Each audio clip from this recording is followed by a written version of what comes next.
गरीब साध साध सब नेक हैं, आप अपनी ठोरे। जो सतलोक ले जाएंगे वो साधु कोई और।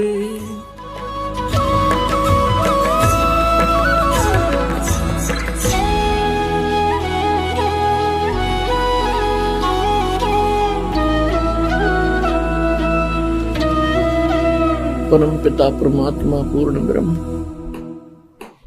सर्व सृष्टि के रचने वाले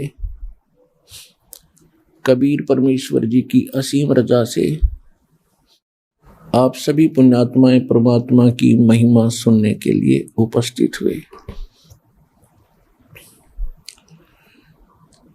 जिन पुण्यकर्मी प्राणियों के पुण्य उदय होते हैं उनको मानव शरीर प्राप्त होता है।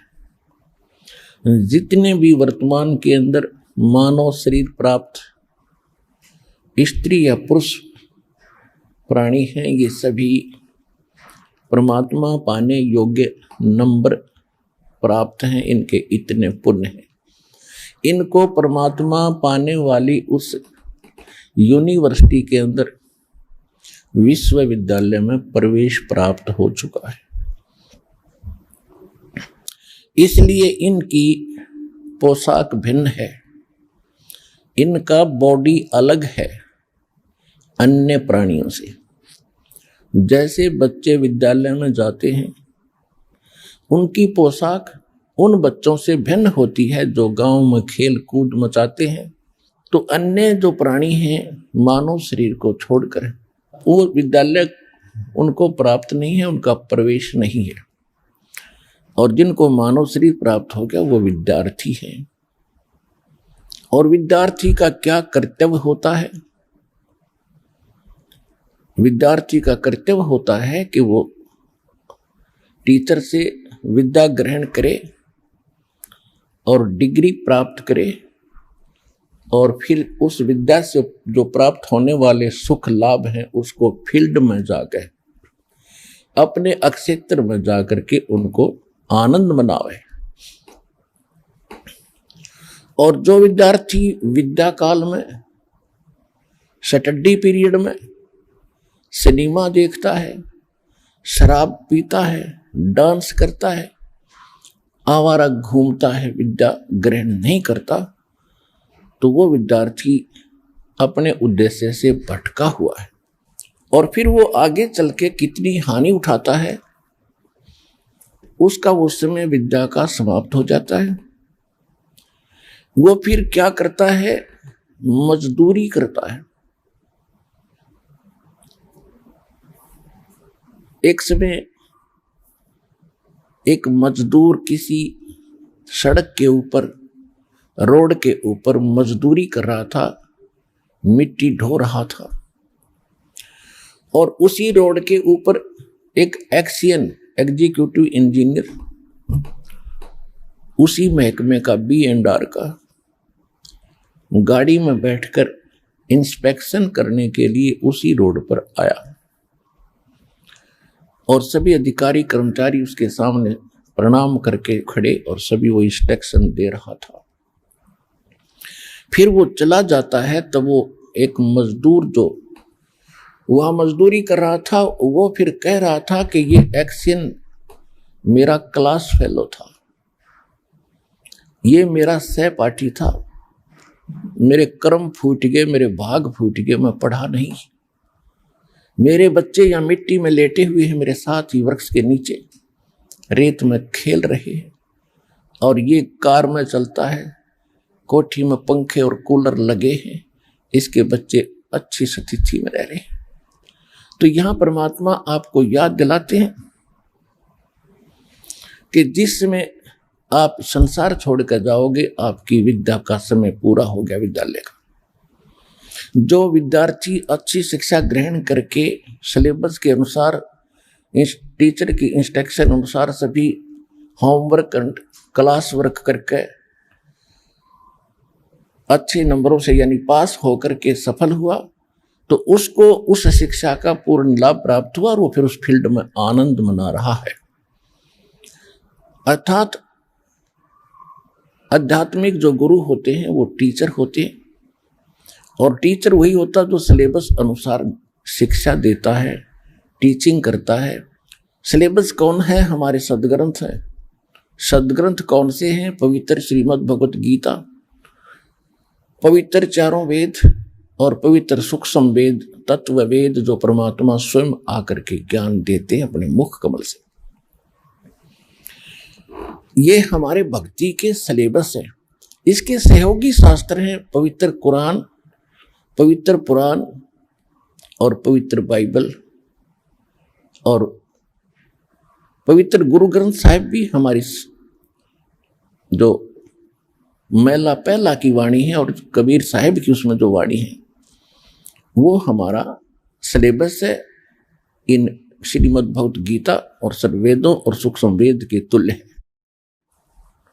तो जो टीचर, जो संत, जो गुरु धार्मिक इन सदग्रंथों के अनुसार शिक्षा और दीक्षा देता है वो टीचर है। और इसके विपरीत जो ज्ञान स्टडी कराते हैं, लोग वेद सुना रहे हैं, वो लोग, वो टीचर नहीं है। तो आप विद्यार्थी हैं और इस विद्या काल के अंदर आप यदि डीजे पर नाचोगे, घुटी सूटी ला के बकवाद गढ़ोगे, या आप इस माया के जोड़न में ही दिन रात लगे रहोगे, तो आप अच्छे विद्यार्थी नहीं हो। आप जी ने यहां पर विद्यार्थी की तरह रहना पड़ेगा। जैसे विद्यार्थी स्कूल में जाता है, उसको जहां भी बैठने का स्थान मिल जाता है, चाहे वो किसी भी उच्च अधिकारी या सेठ का बच्चा हो, वह अपने भाई बहनों के साथ बिल्कुल एक आम स्टूडेंट की तरह ही रहता है। इसी प्रकार आप जी ने अपना भाव जब आप सत्संग में आते हो एक बालक जैसा बनाना होगा। चाहे आप कितने उच्च अधिकारी हैं, चाहे कितने आप धनी हैं या निर्धन कितने ही हैं, आप जी यहाँ आते हो तो अपने उस सब अहम को भूल जाना, क्योंकि आप एक भक्त हो। और भक्त में जो लक्षण होने चाहिए वो हमारे शास्त्र के, हमारे आश्रम के नियमों के अनुसार ही चलना चाहिए। तो विद्यार्थी अच्छा है, वो भक्त है। जैसे परमात्मा कहते संत मिलन को चालियो तज माया अभिमान, जो जो कदम आगे रखे ओ हे यज्ञ समान। हमारे को अध्यात्म मार्ग में उभारने के लिए, हमारे को धनी बनाने के लिए, अच्छा विद्यार्थी बनाने के लिए परमात्मा किस किस प्रकार के उदाहरण हमारे को दे रहे हैं कि जिस समय आप सत्संग की तरफ चलो, संत की तरफ चलो, उस समय आपको ना अपने पद का गर्व हो, ना अपने धन का हो, ना जाति का हो। आप ऐसे आए जैसे एक भयंकर रोग पीड़ित व्यक्ति जिस समय वो हॉस्पिटल की तरफ चलता है और वहाँ के लोकल डॉक्टर उसको जवाब दे देते हैं कि आपकी बीमारी हमारे समझ से बाहर है, आप पीजीआई के अंदर या एमएस के अंदर चेक कराइए। तो चाहे वो कितना बड़ा अधिकारी है, चाहे कितनी बड़ी उसकी पोस्ट है, कितना उसका धन है, उस समय उसको अपनी औकात का पता होता है कि अब तेरे साथ क्या बन सकता है। फिर वो हॉस्पिटल की तरफ जाता है तो उसको पता होता है कि अब तू शायद कुछ दिनों का ही मेहमान है।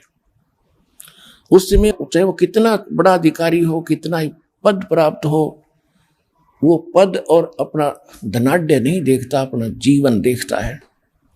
जहां भी डॉक्टर कहते हैं वही बैठ जाता है। कपड़े उतारो जी, तुरंत उतार देता है। यहाँ लेट जाओ जी, लेट जाता है।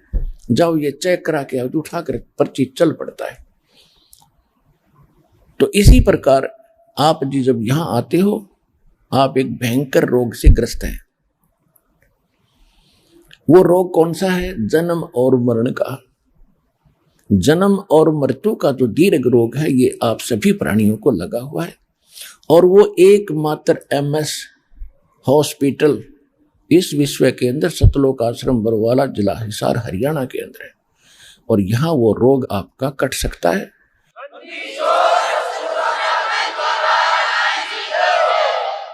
और यहां आकर भी आपके अंदर नखरे रहेंगे, किसी प्रकार का अहम बकवाद रहेगी, तो फिर आप जीवन रक्षा नहीं कर पाओगे, अर्थात उस दीर्घ रोग के नाश होने से वंचित रह जाओगे। फिर यहां आना और ना आना आपका व्यर्थ है। तो परमात्मा कहते संत मिलन को चालियो, भाई तजमाया अभिमान, जो जो कदम आगे रखे है ओहे यज्ञ समान। ओहे,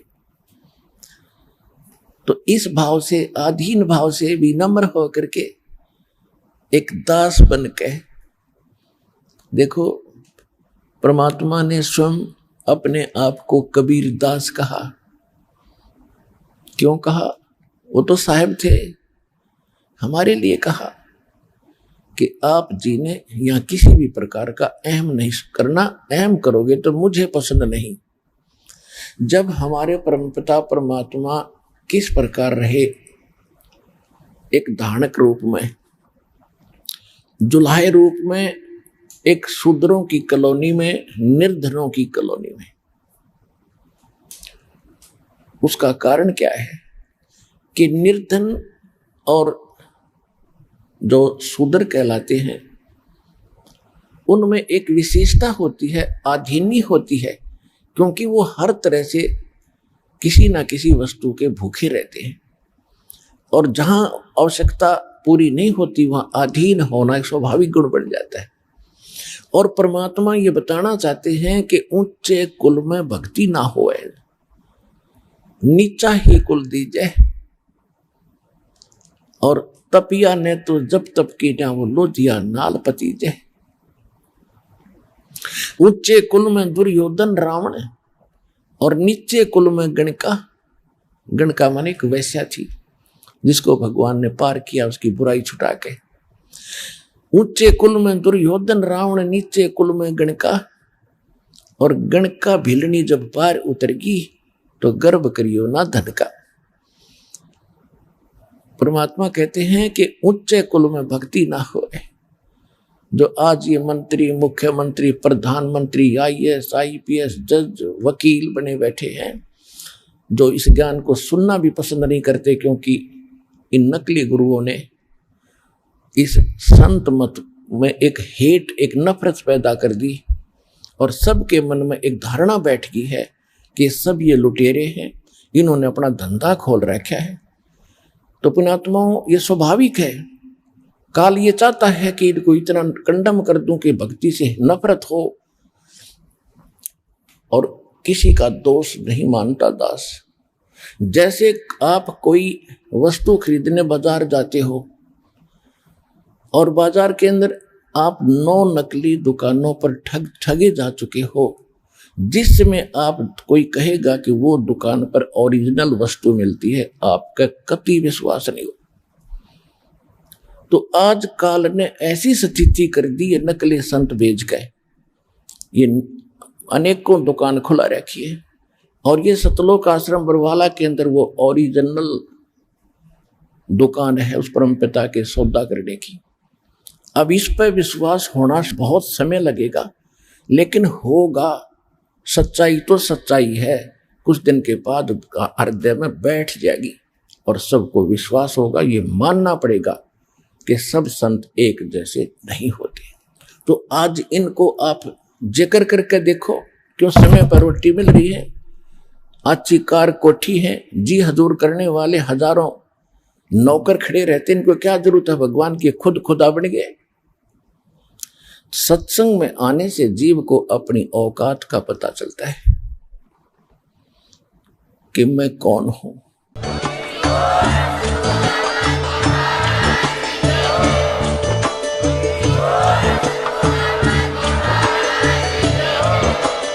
आप सुन रहे थे जगत गुरु तत्वदर्शी संत रामपाल जी महाराज जी के मंगल प्रवचन। अधिक जानकारी के लिए विजिट कीजिए हमारी वेबसाइट www.jagatgururampalji.org। संत रामपाल जी महाराज जी के शुभ आशीर्वाद से पूरे विश्व भर में 500 से भी ज्यादा नाम दीक्षा केंद्र हैं, जिन पर संत रामपाल जी महाराज जी द्वारा ऑनलाइन निशुल्क नाम दीक्षा दी जा रही है। अपने नजदीकी नाम दीक्षा केंद्र का पता करने के लिए संपर्क करें 8222880541।